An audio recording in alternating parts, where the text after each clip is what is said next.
जिक्र होगा पेशावर के NA-32 का। हमेशा बड़े सियासी रहनुमाओं का हल्का इंतखाब रहा है, लेकिन ये बड़े नाम यहाँ बड़े काम नहीं कर सके। यहाँ के वोटर्स अपने नुमाइंदगान के बारे में क्या राय रखते हैं, ये हम तक पहुँचाएंगे डॉन न्यूज़ पेशावर के ब्यूरो चीफ अली अकबर। ये तारीख़ी अहमियत का हामिल जो है हल्का है। यहाँ पर मुत्तहिदा हिंदुस्तान की कई निशानियाँ जो है मौजूद है। दिलीप कुमार का घर यहाँ पर है, शाहरुख खान का घर यहाँ पर है, राज कपूर का घर यहाँ पर है।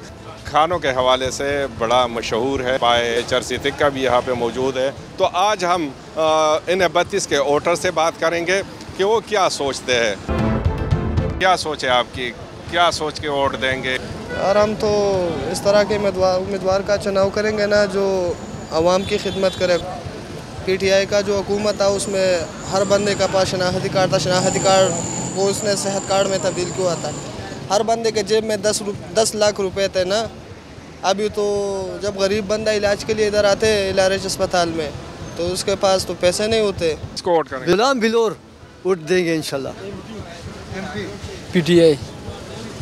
पिछले 10 सालों में कुछ काम नहीं हुआ है, कुछ भी नथिंग, ना PTI ना किसी और कुछ भी नहीं किया। अगर वोट देना पड़ा तो हम लोकल उम्मीदवार को प्रेफर करेंगे। आप किसको वोट डालेंगे? गुलाम अहमद बिलोर साहब जो है ना उन्हीं को सपोर्ट करेंगे। NA-32 में ट्रैफिक का इशू जो है वो सबसे बड़ा है। यहाँ पर लाखों की तादाद में जो है वो रक्श है। पुराना शहर है, रास्ते यहाँ पहले से तंग है और उस पर जो है जायज़ कहते हैं ये वोटर्स के काम नहीं किया गया। तो ये एक मसला है जो कि जायज़ है।